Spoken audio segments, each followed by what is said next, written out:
Morning. Hi.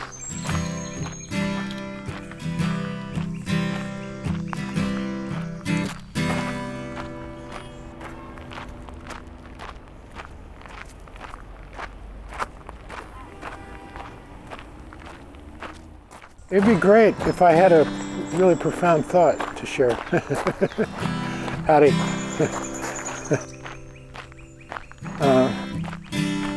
Besides, this is a beautiful day, beautiful trail, and try to start every day in gratitude, and it's easy on a day like this. Thinking about this beautiful place that actually in the middle of Charleston.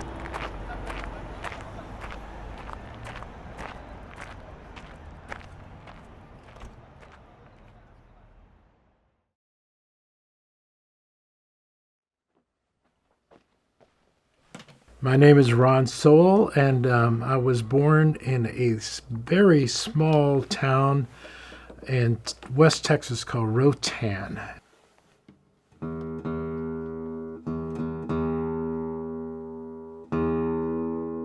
I don't remember much about it because I wasn't there for just a couple of months. My dad was just out of the Army in Rotan and went through a number of jobs, and my mom was just right out of high school, and my dad got a job with a finance company, and they transferred him to Roswell, New Mexico when I was 5 years old. Usually I just say I was born in 1947, the UFO crash was in 1947, you do the math.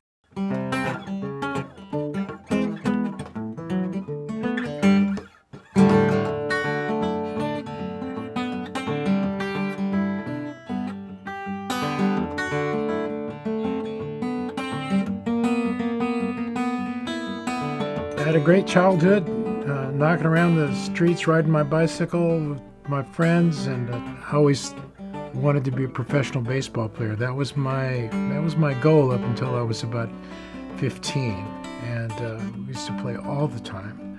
And I was on some pretty good Little League teams. In fact, our Little League team, when I was 12 years old, we won the New Mexico State championship, and went on to play in a couple of All-Star games in Colorado. We were just a couple of games away from the World Series before we were dispatched.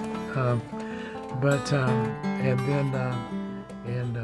on to play Babe Ruth League after that. And we also won the state championship when I was in Babe Ruth, same group of guys. But my career peaked out when I was about 15, and I realized that everybody was getting bigger but me.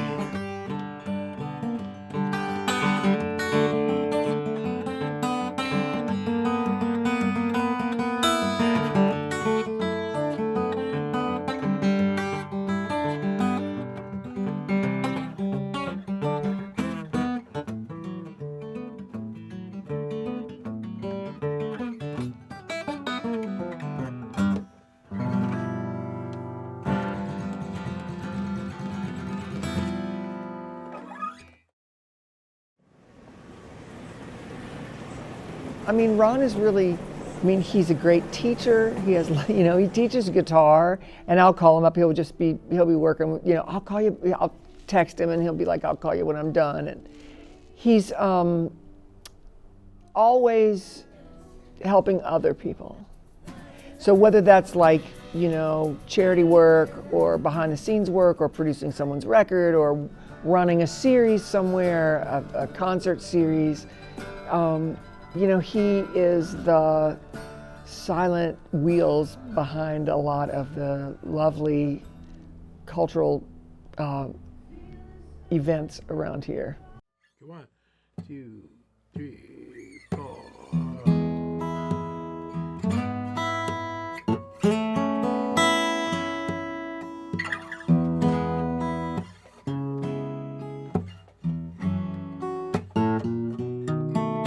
I learned to sing sitting next to my dad in church. he sang the tenor part, and when I got old enough, I could learn how to do the tenor part. Then he would sing. He would drop down and sing the bass, and that's where I learned how to sing. My dad had a beautiful voice. Also played harmonica, and so I credit him for the gift of music. Although my mom was the one when I was 13 who went down to the local music store and purchased a guitar, a $15 Stella guitar, and lessons for the summer. Went on from there to sing in the high school choir. I met two of my best friends who are still two of my best friends to this very day, Chuck Reeves and Tommy Williams. We met in junior high, and right about the time the Kingston Trio burst onto the scene and were huge stars. And we went out and bought striped shirts and Dickies. Remember Dickies? And learned a bunch of Kingston Trio songs. Named ourselves after the first Kingston Trio song that we learned. It was called Three Jolly Coachmen. Well, we were not Three Jolly Coachmen, but we were just the Coachmen. We sang all the way through junior high, all the way through high school, all the way through college.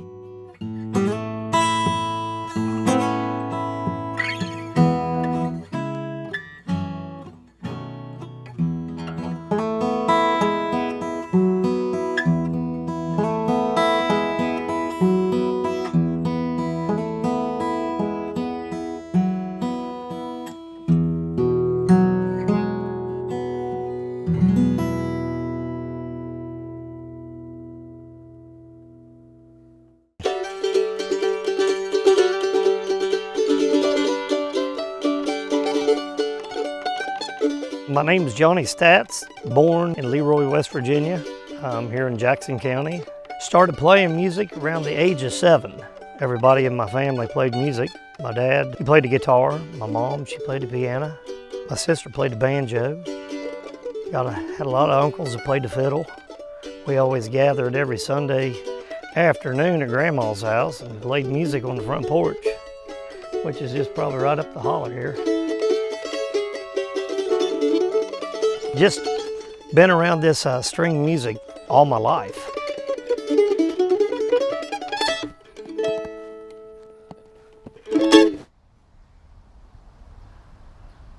One, two, three.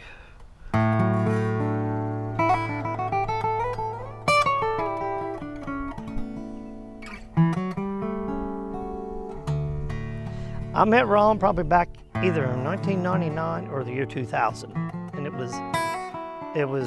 was at Vandalia. And I was entering the mandolin contest, and I won the mandolin contest, and I won the guitar contest, and I placed in the fiddle. And after I got done, Ron came up to me and introduced himself, and he said, "I'd like to have you on Mountain Stage tonight." Of course, I was back in my 20s back then. And I said, "Well, yeah, I'll do it." So Ron had me on the show, and we played a couple tunes, and boy, we had a great time. And well, about a week or two later, I got a phone call from Ron, and he said, "Johnny, I'd like to take you to Nashville and record and make a CD on you." And I said, "Well, buddy, I'm not interested." I said, I appreciate the offer, but I think I'm just gonna stay here and on the farm, and just kind of do the family thing. I'm not interested in going to Nashville.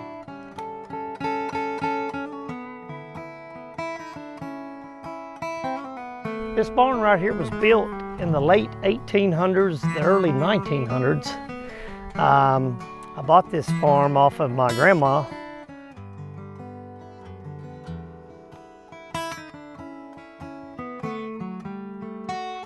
He kept calling back.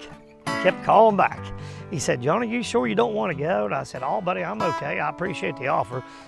Well, long story short, I finally caved in. I said, "Yeah, we'll go down and do it." I said, "We'll make about 12 songs, and I'll come on back to my normal life."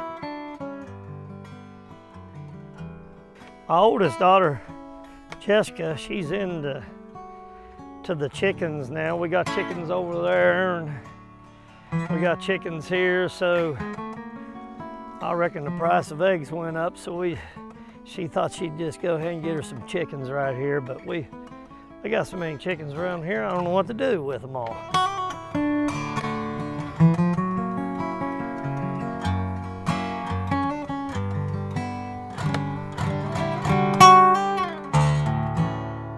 So we went down to Nashville, me and Ron, and man, Ron had all these great artists come in and be on the album with me. And we had Sarah Evans, we had Pam Tillis, we had Jerry Douglas, Tim O'Brien, Sam Bush, Scott Vestal.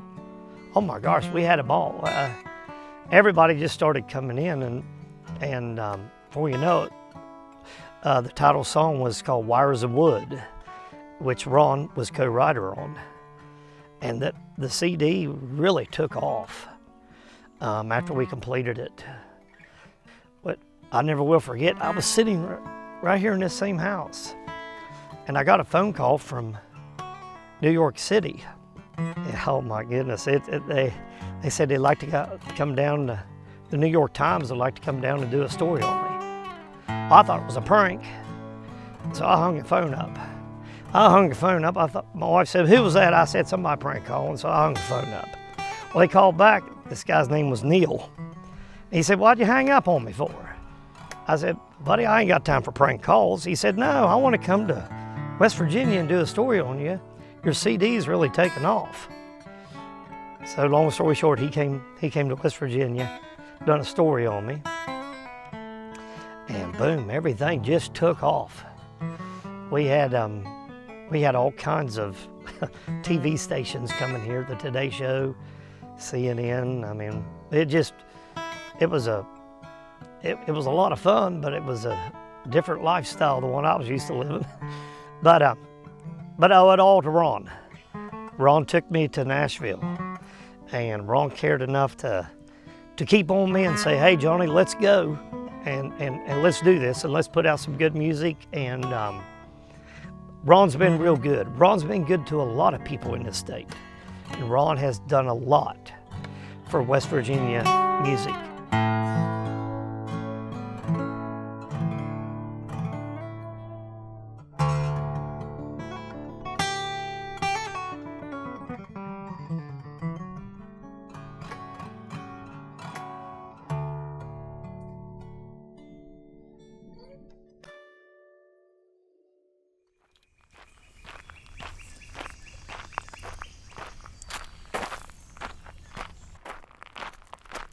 My dad, who got a job was offered a job after I got out of high school, was in college to be the vice president of the Roswell City Bank, and in charge of installment loans, which he had been doing all these years in this finance company. And so imagine his excitement when I came home from college and informed him that, "Dad, I'm not going to law school, as we've been discussing the last 4 years. I'm taking my degree in political science. I'm going to put it in my back pocket. I'm going to load all my earthly belongings into my 1956 Dodge." This is a great car. My dad had given me this car. When it was new, it was a really fancy car, but of course at this time it was an antique. He shook his head and paused for a minute, and he said, "Son, come here for a second." So he took me into his office. He said, "I want you to sit down at my desk." So I sat down at his big desk, and he said, "See that bottom drawer on your right?" I said, "Yeah." And he says, "I want you to open that." So I reached down and I opened it, and it wasn't like a regular drawer. It was like a false drawer. It had just a flat drawer, and it had a piece of paper on it. It had 100 occupations by loan risks, one being the least and 100 being the biggest risk. Musicians I looked down and found musicians, there were 97. And only right above uh, poets, actors, and I think preachers, oddly enough.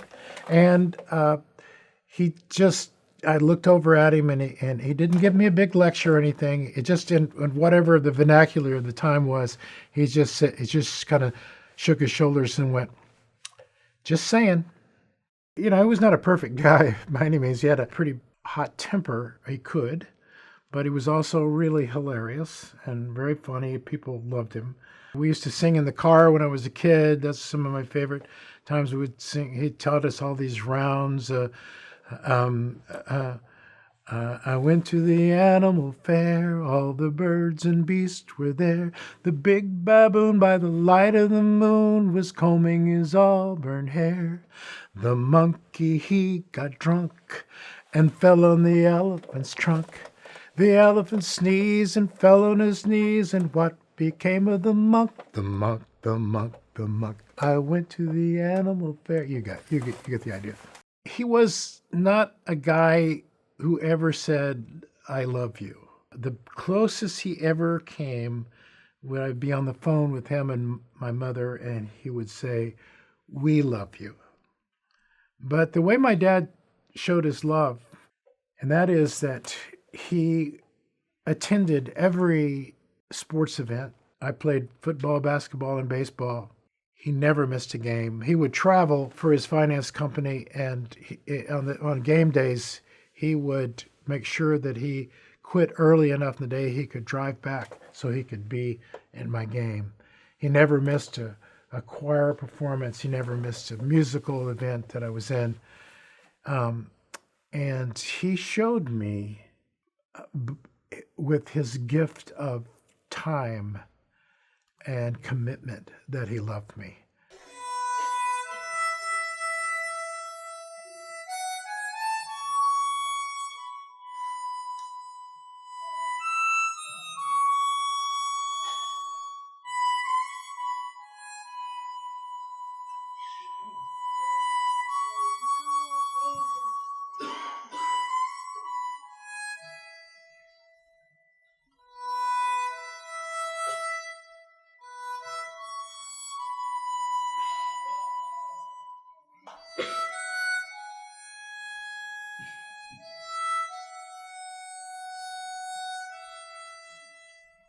I got this idea to have a children's choir festival here in Charleston, and I sat down with a woman that had the most successful children's festival anywhere, and hers was in Hawaii. And I was at a national conference, and I sat down with her, and I said, Rhonda, what makes your festival so fabulous? And her words were, stay true to your culture.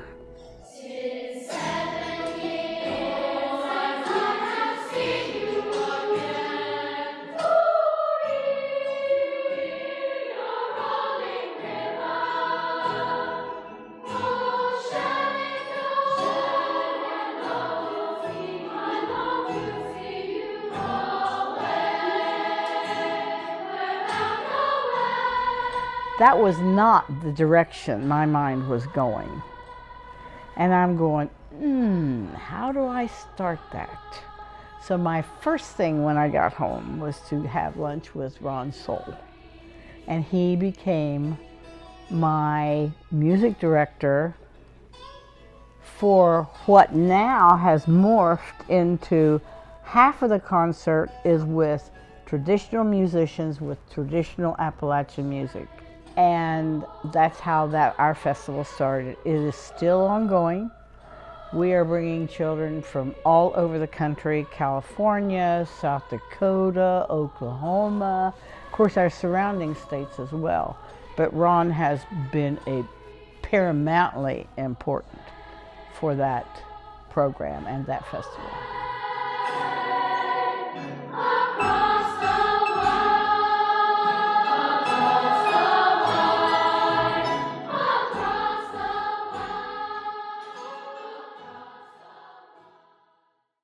When I was a senior in college, I woke up one morning and I had this really bad pain running down my left leg. I went to the doctor, and he walked out and told my mom, I don't see how he's walking around. He said, he's got, I think he's got a couple of ruptured discs. And so I did, and I immediately was scheduled for surgery, and I actually had 2 surgeries. I have 4 metal screws in my back, and took me 6 months to recover. I had to drop out of college. But an interesting thing happened to me in the hospital is I went into the hospital as a conservative pro-Vietnam War Republican. And while I was in the hospital, I was so bored with TV, I started reading. And by the time I came out of the hospital, I don't know how this happened, and my parents never figured out how this happened. I was a anti-war fledgling hippie liberal, and which was very interesting because my parents were always very, very conservative and very Republican, and so that set up a lot of interesting dynamics over the years. But we all just decided that eventually that we loved each other, that we were going to concentrate on the things that brought us together and not on the things that divided us. After we'd had a couple of heated political discussions, we just finally decided it wasn't worth it. And so we learned, and it taught me a lot about, being able to love people and respect them and have differences of opinion.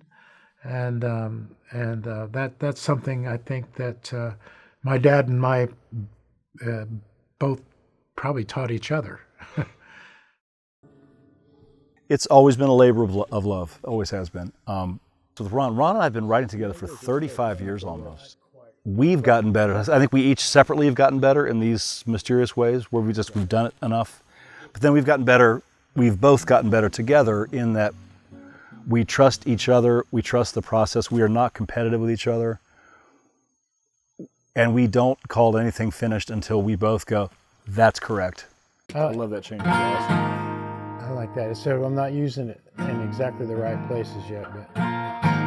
And if something is bothering one or the other of us, we trust that. And I can't think of a time when the song hasn't gotten better by trusting that. One of us is like, no, this is done.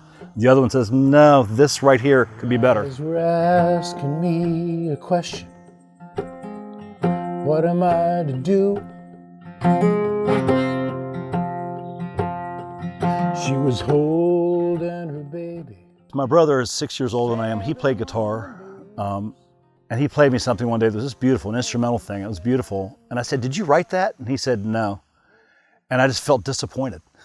Just like, oh, I felt that I just had this inkling. And there was also, at the time in Charleston, WV, where I was living, where I was growing up, we had so much great original music. We had great bands. So the Putnam County Pickers, Ron Sowell's first 2 bands, and then later Stark Raven, but we had Still Portrait, and we had Bob Thompson, and we had Brian Diller's bands, and just to name a couple. I'm going to make people mad by leaving things out, but I thought what you did is you got an instrument and then you started creating music.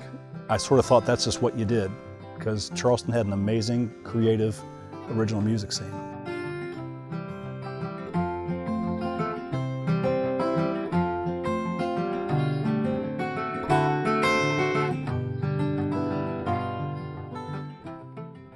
I always feel like the songs exist and they sort of float by and you hear them or hear what might be a song, and I think what I do is sort of, it's like archaeology. I find a fossilized femur and I start digging it out and expose the rest of it. I always feel like the song exists somehow, and my job is to bring it from wherever it is into form here. That's what it feels like.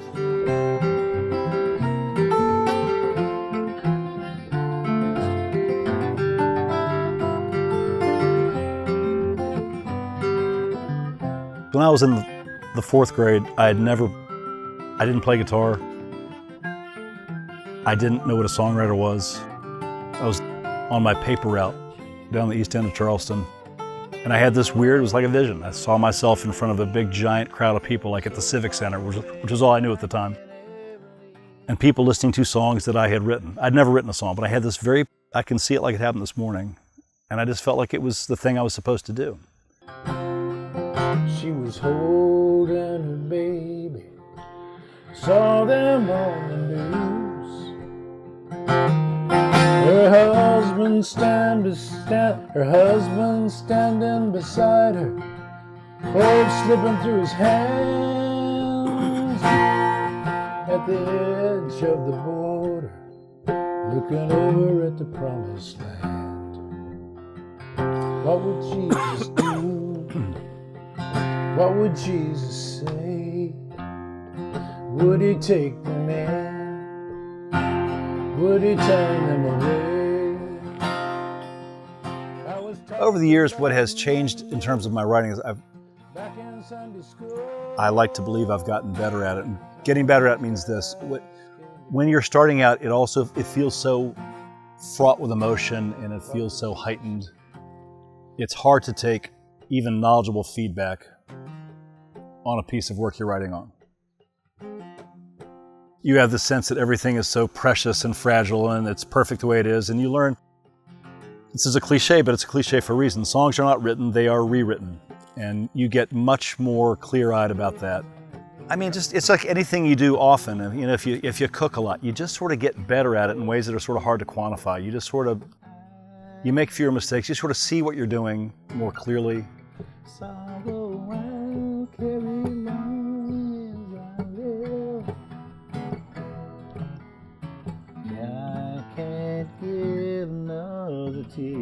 I can't give another tear.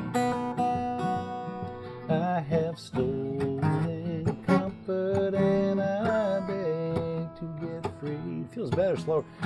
And the heart keeps on telling me you've got a teacher. Ron has been both a teacher, I would say a mentor to me, and absolutely a peer and a co-learner, co-discoverer. For sure. What the gift he really gave me, he cared about me. He paid attention to me. He liked some of the songs of mine that I played him. Saw potential in me as a writer, and pretty quickly as a co-writer. But Ron gave me permission. Ron was an established artist, and he was someone who sort of, as a co-artist, blessed me, so to speak, and said, "You can do this."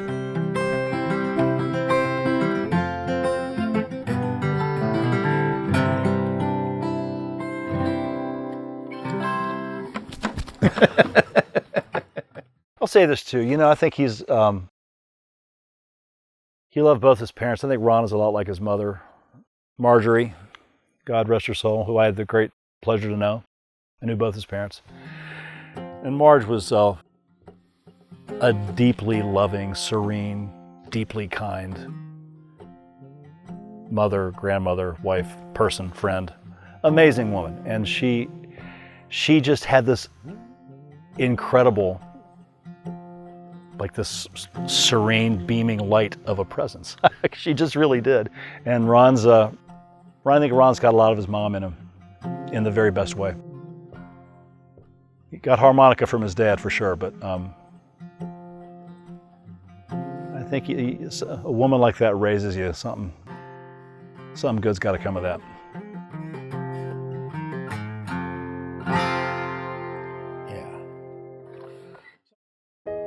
When it came to moms, I often say that I won the mom lottery. She was just 18 when I was born, which is kind of hard for me to fathom. But she was, even at that age, all I ever remember from her is her kindness and her patience. And I credit any kind of compassion or empathy or that I have to my mom.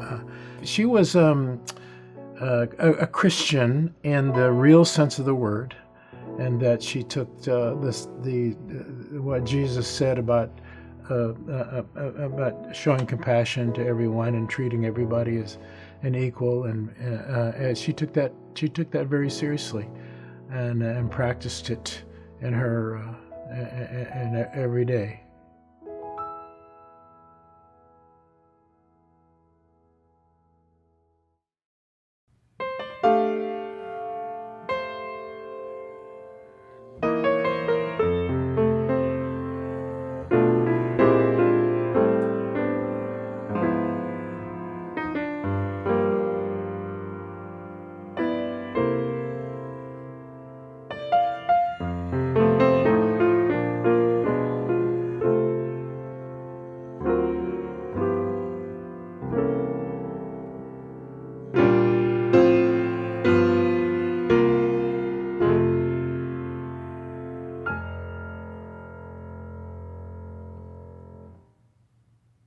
Well, music is life, and I look at us as being musicians as mirrors. Like we live and then we reflect it back to people who listen to our music.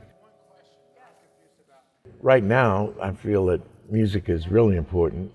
I think it's our job to try to make people feel better. That's our goal every time we play music. We want people to feel better when they leave, feel better than they did when they came in. And so we have that kind of responsibility to feed people's souls and just to try to give them an escape from everyday life. And that's our job as musicians.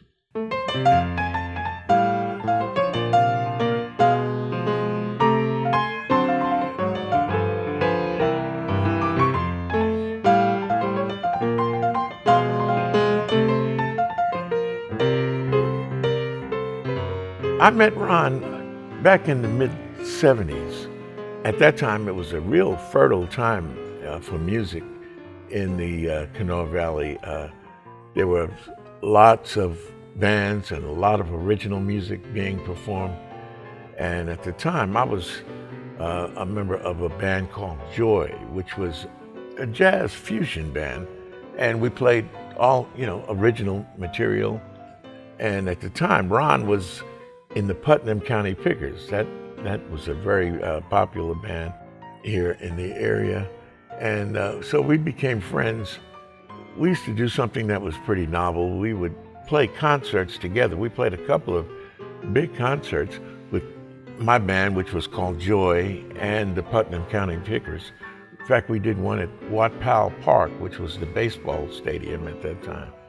And so we shared audiences, like people that were his fans got to hear my band, and my fans got to hear his band. So, and that's one of the things that I enjoyed about being in this area, because people that would go out and listen to the Putnam County Pickers would also come to listen to Joy, or they would go and listen to other bands. So the only criteria was that the music was good. And we found that you could do anything. So everybody was writing original music and performing. But that's when I first got to know Ron.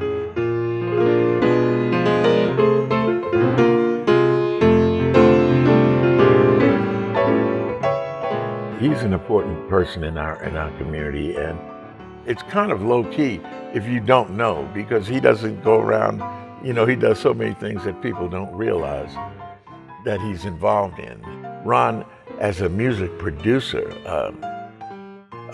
he's produced so many projects for different artists, and I've seen him grow over the years as a music producer. I was playing a small wedding. It was at a country club, and it was just a family and but there were a few little kids running around there, and young guys with their ties on and so forth. So this one young fellow about this tall, he comes up to me and he says, do you know Opposite Day? And I said, no, I don't. And so then he came back and he requested another song that Ron had recorded. And I didn't know that either. So he left again. And finally he came back and he said, excuse me, he said, do you know any Ron Sowell song?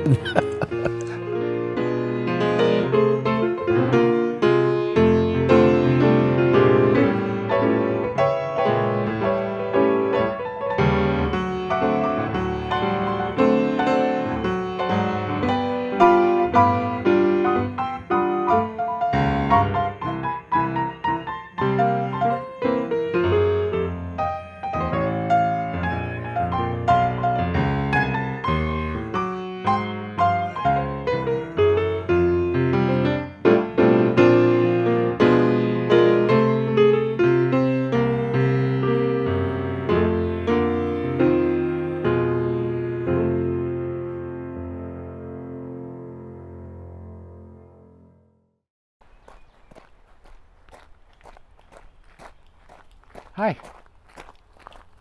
I had a very important moment when I was graduating from college, from Eastern Mexico University. I had always assumed I was going to go to law school. And so when I sent off to apply for my LSAT exams to get into law school, as I was filling out the application, a very interesting thing happened to me. I physically froze. I literally was not able to write. And it was very strange. And I thought, what is going on here? And I realized, I don't want to do this. I'd always assumed that I would do it. I loved the idea of it, but when it came to doing it, I didn't want to do it. I thought, well, what do I want to do? And I thought, well, I want to do music. I want to play music. If I go to law school, when am I going to play my guitar? Thanks, man. Are you singing? Well, part of it. It's like me and my other guitar player.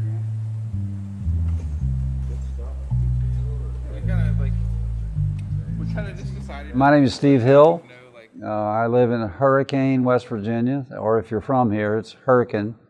Ron and I met in New Orleans in an employment office. We were both looking for work. He told me about this place to go play music that he had found, a place called The Wrong Place. The actual name of the bar was The Wrong Place. And he didn't play for tips at The Wrong Place. That wasn't his only gig. He was out on the street playing in St. Peter's Square, New Orleans, and on street corners and with his case open, playing his songs. And shortly after Ron and I developed a friendship, another buddy of mine, this guy from Georgia, a banjo player, a really good banjo player, decides he's going to come to New Orleans. And so he talks me into playing bass in a bluegrass band that he wants to put together. And he has a particular guitar player in mind for that bluegrass band and who lives in Atlanta. His name was Bob Webb. Bob Webb, this guitar player, grew up in Fort Worth, Texas with some other folks, one of whom had just bought a piece of property in West Virginia, not far from here. There was an idea that Bob and his girlfriend and some other folks from Fort Worth would move to West Virginia and start a community. I eventually moved independently of Ron, but we found ourselves together again, so to speak, in West Virginia and playing guitars with each other, which we did. That was our thing. We would one would go to the other's house and just unpack the guitar and start playing, and we'd be playing for several hours. Well, my name is Sandy Sowell, and I was raised Sandra Hess in the Dallas-Fort Worth area, a little town called Bedford. I met Ronnie. He was the singer in the Steak and Ale, and I was the cocktail waitress. And we were both kind of exploring the idea of alternative lifestyles, that is, doing a more back to the land lifestyle. And so we became pretty much bona fide hippies. I traveled around the country for a while and ended up in West Virginia. And I just came here, just passing through, just for the summer. My friend Bob Webb, who I'd met in New Orleans and had relocated to West Virginia, he was living out on a farm between Charleston and Huntington, West Virginia. And I thought, well, this is so gorgeous. And Bob said, there's a little farmhouse for rent down at the bottom of the holler. You should check it out. It was beautiful. It was $50 a month, no running water, but had a great well. I always knew that we would do this lifestyle in some form or another. And I was very happy living in this little farmhouse down at Coon Creek. And when we were in New Orleans, we called ourselves pickers. We were guitar pickers. And the cry was, you want to pick? And the answer is, of course, you know. So we were pickers independent of Putnam County, West Virginia. But once we got to Putnam County, West Virginia, we instantly became the Putnam County Pickers. Well, when we would get together, the driving force of the community really was this idea that the pickers that we'd play. Of course we'd play. And so somebody would have a wedding, or someone would have a funeral, or anything, or just a Sunday gathering, and we would play music. We didn't set out to do that, oh, music is going to bring us together, but it did. And as it turned out, the pickers, you know, got some fairly wide West Virginia acclaim. The Putnam County Pickers were able to make a living. We played clubs, we played weddings, we played concerts. We made 2 albums of original music. We actually used to play at the Lone Star Cafe in New York City a couple of times a year, had a pretty good following there. We did USO tours to Greenland, to Germany, Crete, Greece, Turkey, Ethiopia. We had a great following in West Virginia. We never did make a whole lot of money, but by our own definitions, we were very successful.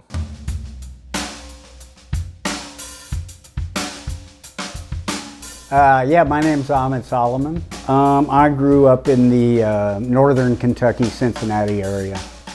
And I didn't touch a set of drums till I was 16.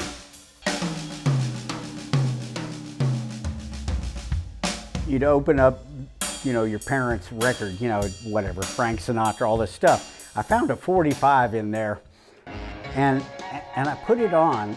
It was called the Happy Organ. It was just the wildest thing. It was like rock and roll, okay? But it was the sax and this organ, and it was just wailing. And I heard that, and I don't know, I was probably 8 years old, and it was just like, whoa.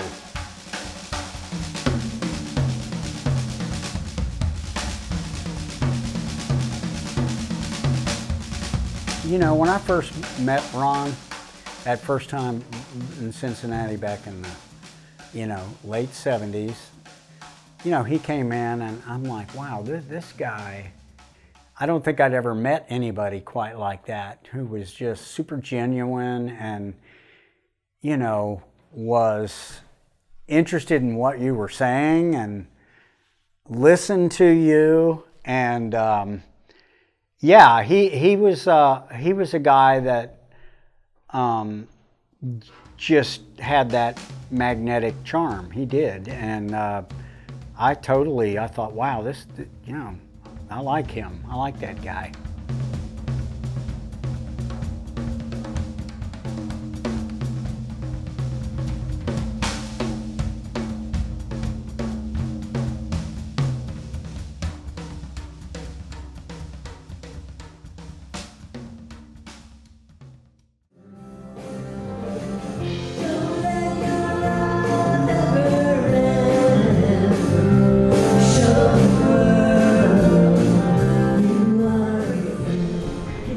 I'm Julie Adams. I'm a singer. So then I dropped out of college and worked as a waitress, and not long enough to buy a guitar. I bought a guitar, moved back home, joined another band, played a bunch of music for a couple of years, and then I went back to college. And that's where I met Denny Bonet, who was kind of a kindred spirit.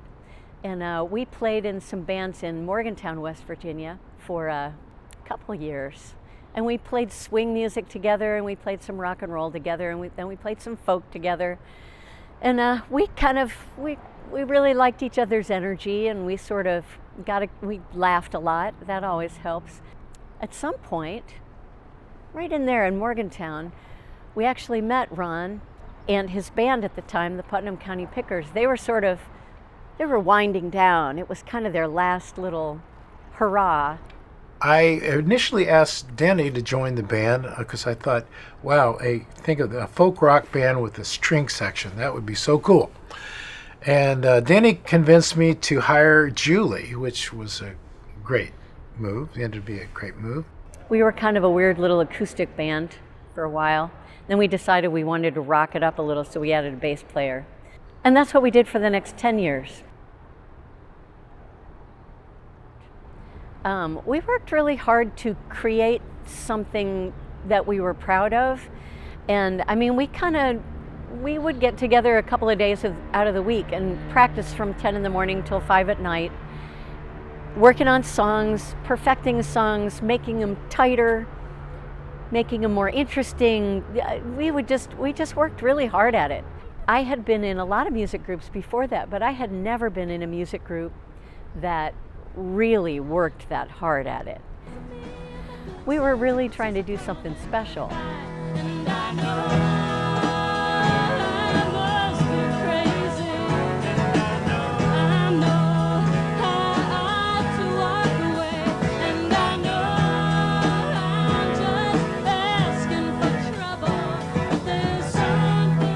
Stark Raven was an amazing experience. 3-part harmony, folk, rock, classical. It was a mishmash of different things. We wrote our own songs. It was a family. It was a band. It was a group of friends. I think it was a pretty special band.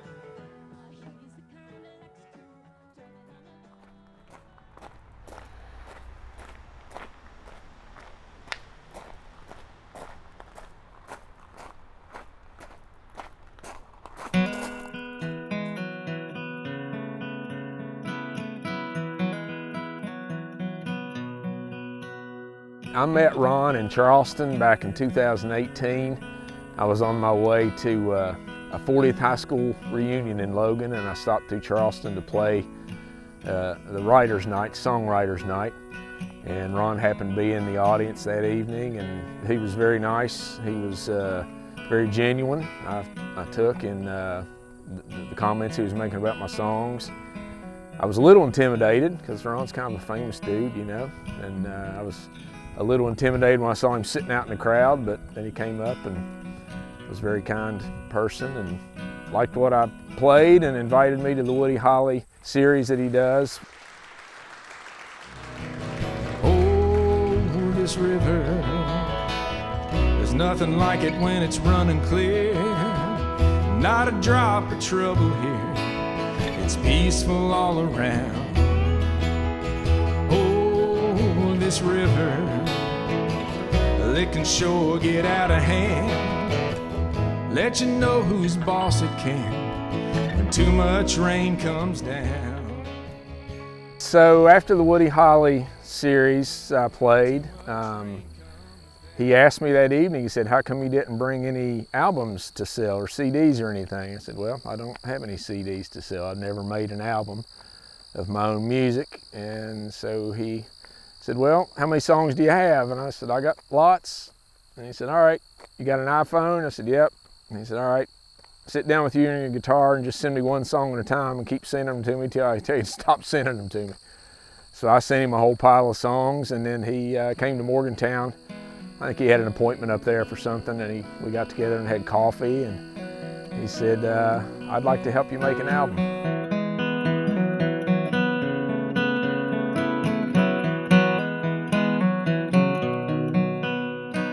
I wasn't like super nervous going in. I felt confident in my songs. You know, I trusted what he was saying. We did have this back and forth, but he was just always nurturing. I mean, he could be critical, but he was critical in a really productive way, and like, hey, why don't you try, let's try it this way instead of this way, and let's see how this is going. And he looks like he would be a real stern dude. He's kind of got a stern countenance. And I say this in shows, but he's just such a nice guy. I mean, he's genuinely nice. It's not a front, and it just made me feel really relaxed and, really special.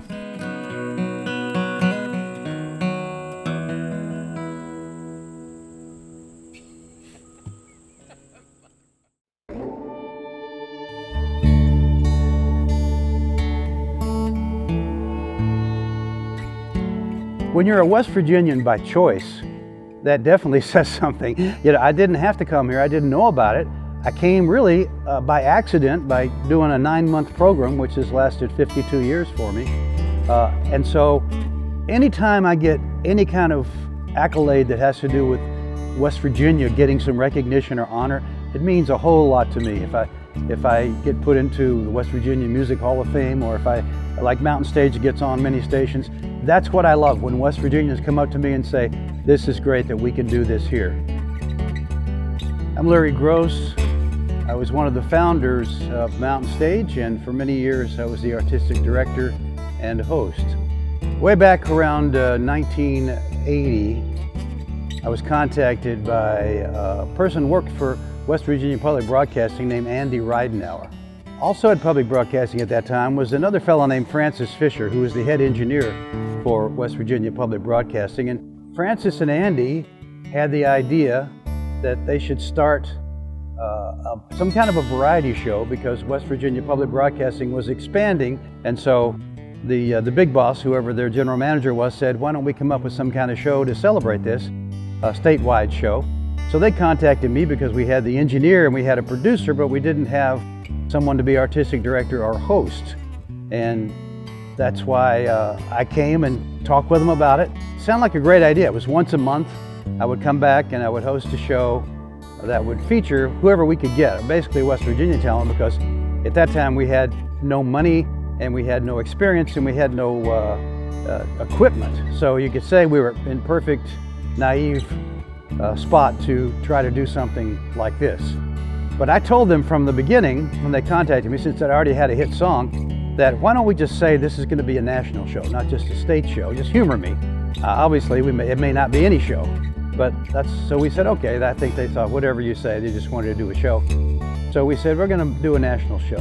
And we got the interest of NPR, and after 26 shows, we went national. NPR said they would syndicate us, carry us, and market us to the stations around the country. As a matter of fact, I'd like to say now that we probably couldn't do this kind of show the way we do it anywhere else, because it would cost a lot more and we would have less freedom if we were under the umbrella of a very large and powerful station or something like that. So we were able to just do it ourselves and grow as we did, and so far it's lasted 42 years.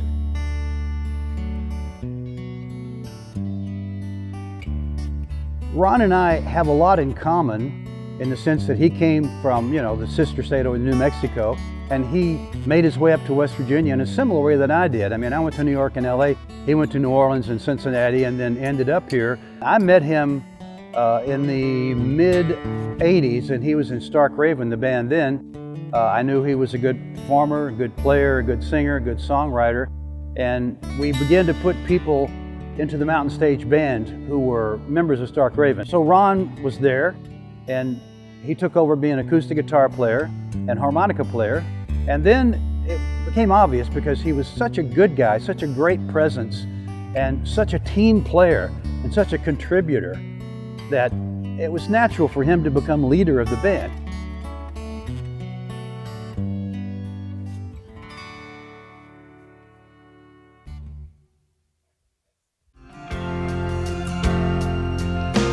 It's too heavy a burden, got to lay it down. Lay it down, lay it down. It's too heavy a burden, got to lay it down. Lay that burden down. I'm Doris Fields, also known as Lady D. I'm a singer, songwriter, performer, just about anything to do with entertainment, I do it. Love's a mighty force and a power. Lift it up. Lift up the power of love. Hate's too heavy. The song Lay That Burden Down, my guitarist, Dan Bailey, he actually gave me a call one day and said that Ron is over there recording. He has a song that he wants me to do. And I thought he meant just do some backup or something like that. So I went over And he gave me the tune and said, this is, the tune, you're gonna sing it. So then I realized, okay, I'm singing the lead on this tune for Ron Sowell, which I thought was pretty cool. So we did the song. It didn't take very long. Yeah, we did the song, and then the next day we shot the video, and it was just really quick. And I think it turned out really good. I think people enjoyed it. Make some good trouble. John Lewis showed us how. Yes, he showed. I really do respect Ron because he has the respect of so many musicians in the Charleston area in West Virginia. I felt really honored for him to ask me to sing that song. I've done a couple of background projects with him, but I was really surprised and honored for him to ask me to sing the lead on Lay That Burden Down.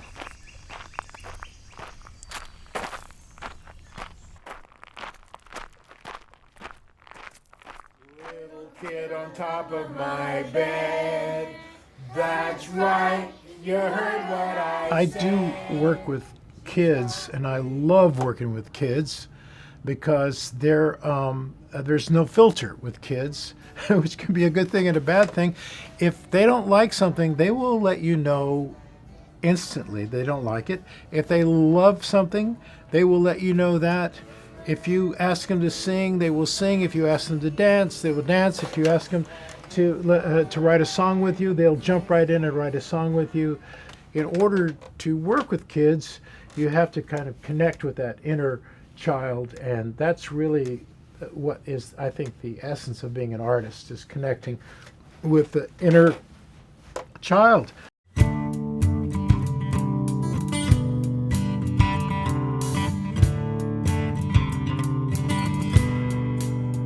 West Virginia has a lot of riches. It's a drop-dead gorgeous place that inspires people. It has a rich tradition of people looking out for each other, what I call hospitality, welcoming the stranger, supporting people. I, in part, moved here because I wanted to live in a place where people looked out for each other's kids. And it's a wonderful place for any sort of artistic and musical traditions. It's just in people's bones here. And that's in the midst of it being one of the most economically depressed areas in the United States, and that's both our inner city neighborhoods in Charleston are as tough as any city neighborhoods I've ever been to, and our rural areas are as deprived of resources and people looking out for them, particularly the powers that be, of any place I've been in the United States. And really, it's very comparable to places I've visited in rural Africa, Latin America, Central America.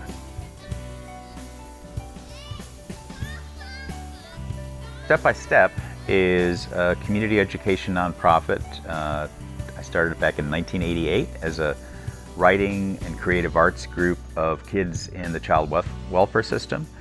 And it has evolved into creating these, what I like to think of as oases of safety and support for children and families. So our mothership is the Big Ugly Community Center, but we also work in both the west side and the east end of Charleston and throughout Logan County. The focus with our community education programs is very much inspired by a neighbor of mine on Big Ugly Creek that said in the early 90s, the problem around here is they don't teach you how to dream. And that got us thinking, what helps kids dream? And I've never found anything better than the arts. Blow, it sounds like this, everybody blow.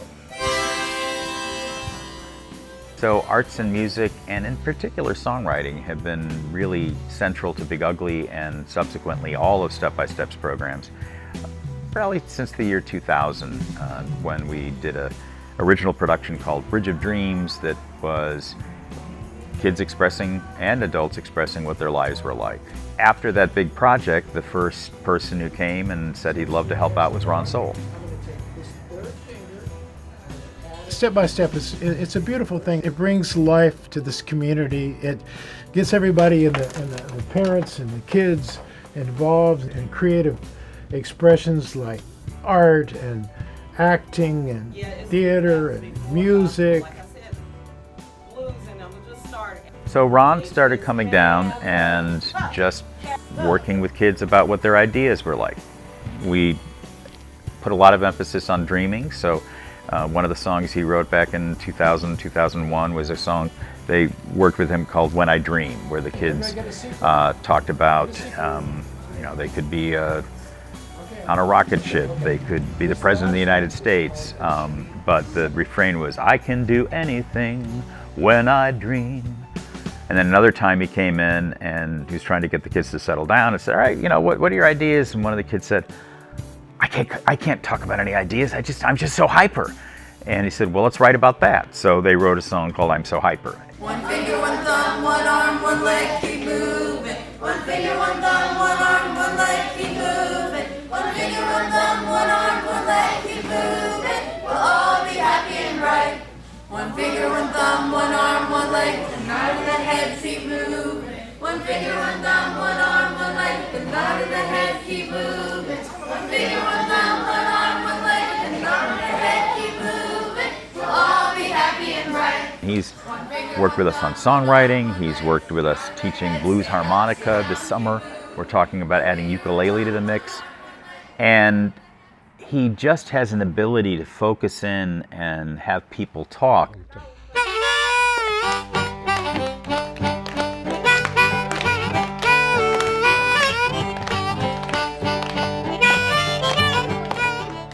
There was a kid that clearly was very excited about the harmonica workshops. And the kid said kind of shyly, well, I'm trying to play guitar. There was a rock band at the school, but he said, but I can only practice when I'm at school because I don't have a guitar. And this light bulb went on, you could see in Ron. And as soon as we closed up, he said, would it be okay? I have a guitar I can give this kid. And the next time he came down, he brought the guitar. And this is a kid who is in foster care. He's been bounced around a lot. And for him to have his own ability to express himself anytime he wants just made all the difference in the world. And Ron made that happen.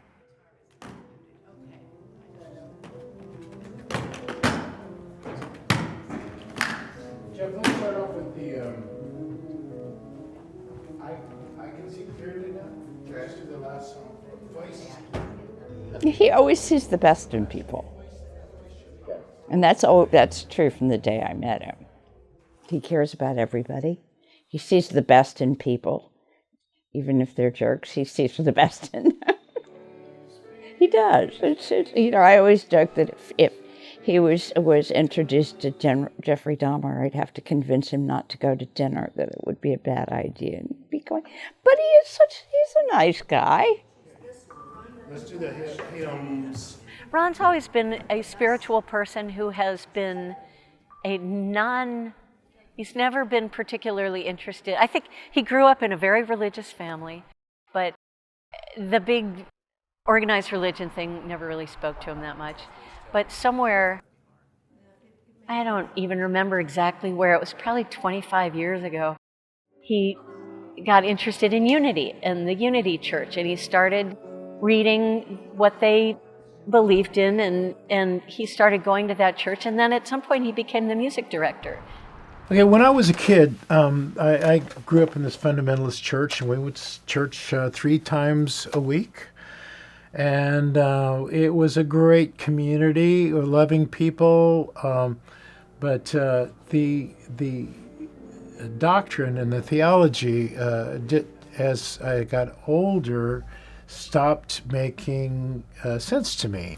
So as I grew older, I started searching other religions, Buddhism, Hinduism, doing a lot of reading, a lot of philosophers, people that espouse the idea that God is love. I can see clearly now the rain is gone. I can see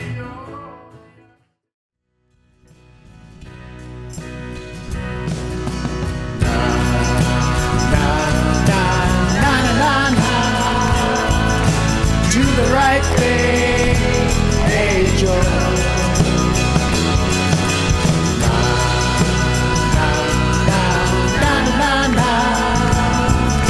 Do the right thing, hey Joe. Get your legacy, Joe. Come on now.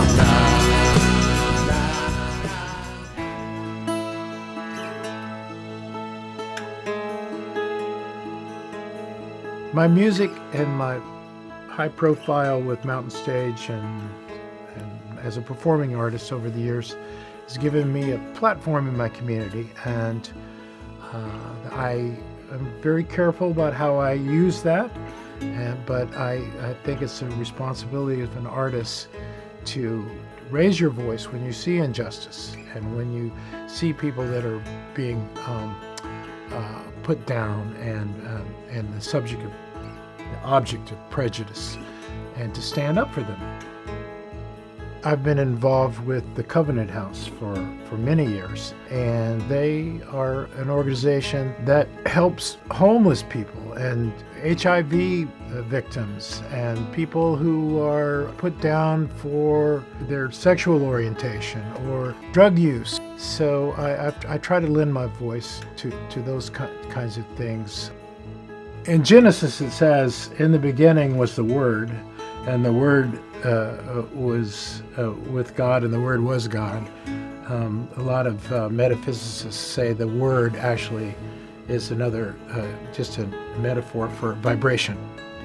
So in the beginning there was a vibration, and from that vibration comes everything.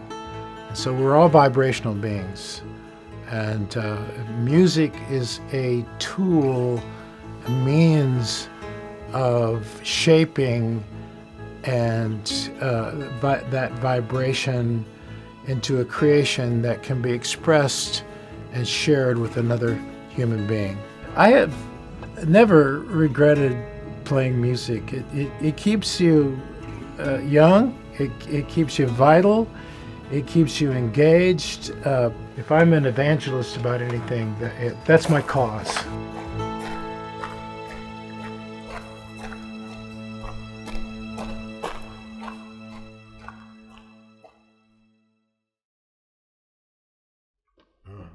Two, three.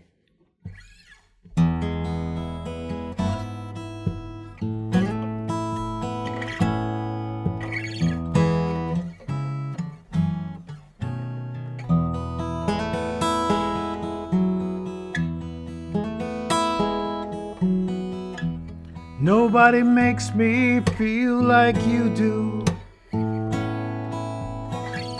Nobody knows the things we've been through.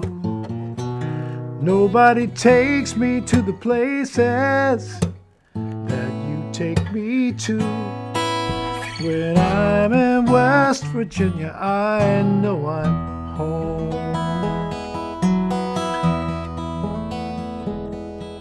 I came here years ago for reasons I can't remember. When I saw you for the first time, you made me smile. And now I've been with you from January through December, and I've seen you through your changes. Think I'll stay with you a while. Nobody makes me feel like you do. Nobody knows the things we've been through. Nobody takes me to the places that you take me to. When I'm in West Virginia, I know I'm home.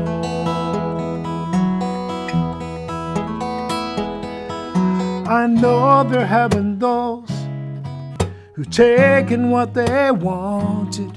When you needed them, they just left you high and dry. But I could never hurt you, deceive you or desert you. And after all we've been through, I could never make you cry. Nobody makes me feel like you do. Nobody knows the things we've been through. Nobody takes me to the places that you take me to. When I'm in West Virginia, I know I'm home.